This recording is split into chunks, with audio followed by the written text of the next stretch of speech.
कराची के इलाके क्लिफ्टन में मुबैना तौर पर नशे में धुत ट्रैफिक पुलिस ऑफिसर ने अपनी गाड़ी से टक्कर मारकर एक शख्स को हलाक कर दिया।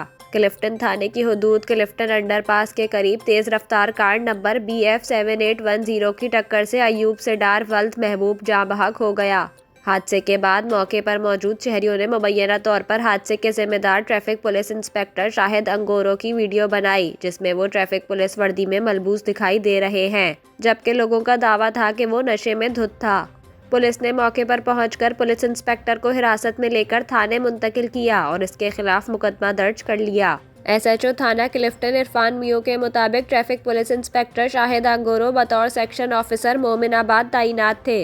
हादसे के जिम्मेदार ट्रैफिक पुलिस इंस्पेक्टर को दौरान ड्राइविंग नशे में होने की तस्दीक के लिए मेडिकल करवाया गया है, जिसकी रिपोर्ट मौसूल होने के बाद मजीद कार्रवाई की जाएगी।